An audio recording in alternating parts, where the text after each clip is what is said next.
Wow, stories.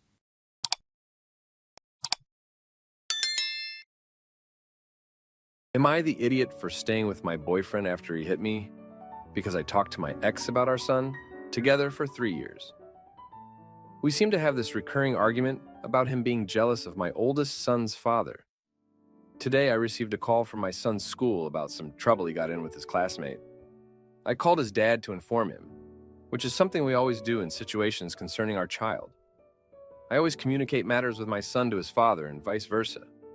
We strictly discuss our son, and nothing else whatsoever. There's never any inappropriate interaction between my son's dad and I, ever. When the phone call was over, we continued the conversation through text.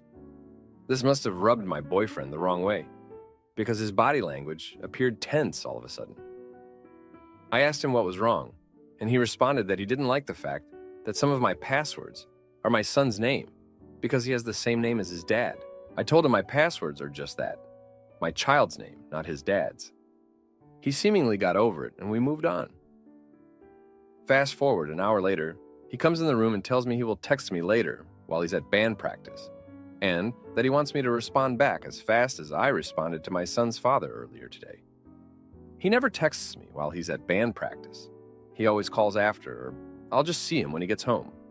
So I told him I'm not responding at all, since he's comparing himself to my oldest son's dad again, and only texting me just to see if I'll respond in a certain time. This gets him even more upset, and he begins raising his voice. I go to try to leave the room to avoid arguing, and he blocks me from leaving and telling me I'm not leaving. So I start yelling for him to move out of my way. My boyfriend is a huge guy, 6'1", 260 pounds, compared to my petite self, 5'0", 164 pounds. By this point, my 1-year-old is crying and I'm trying to get to him.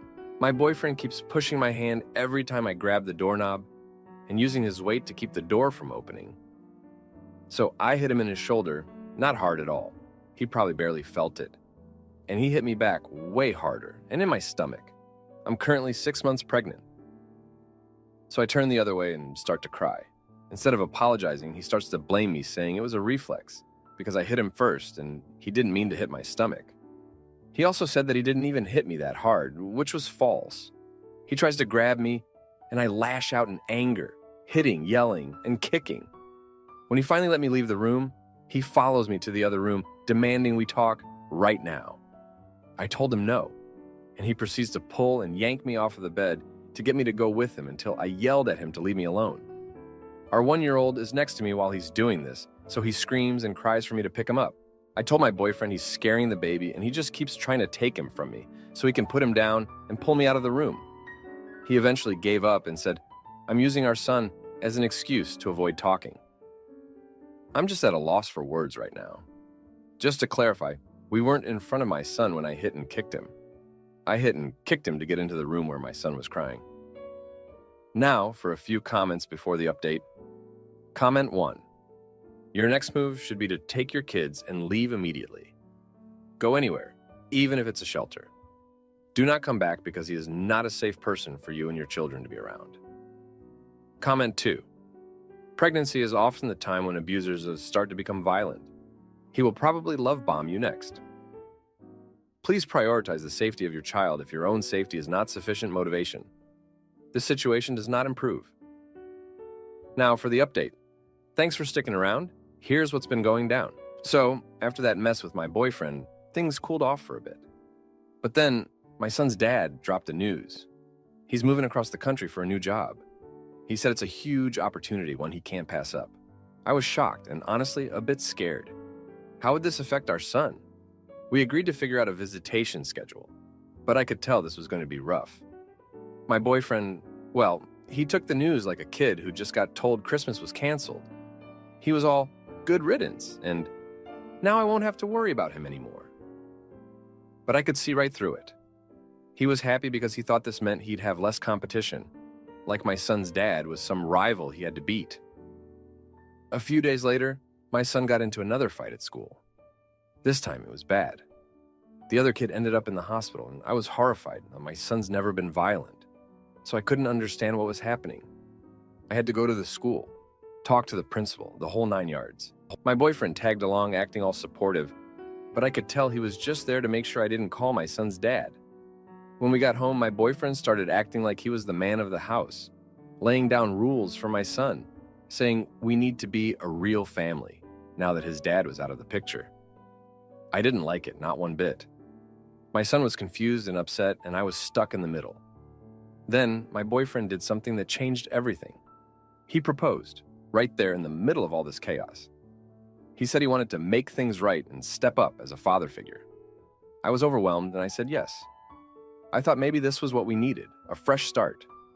But I was wrong. So wrong. The next week, my son's dad called. He was reconsidering the move, said he couldn't bear to be away from his kid.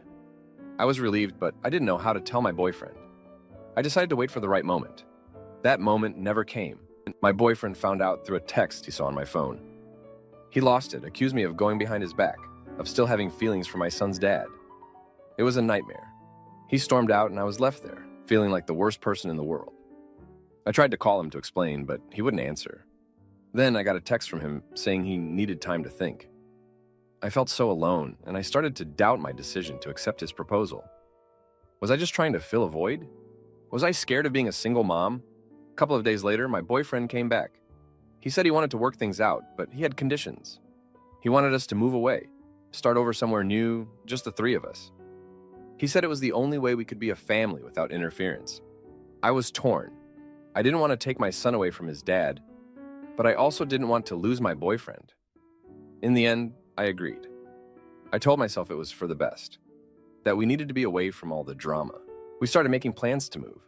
I didn't tell my son's dad yet. I was too afraid of the confrontation. But as the days went by, I felt this growing pit in my stomach. I knew I was making a mistake, but I couldn't stop it. Now I'm sitting here, surrounded by half-packed boxes, wondering if I've just ruined my son's life, and for what? A guy who can't handle not being the center of attention?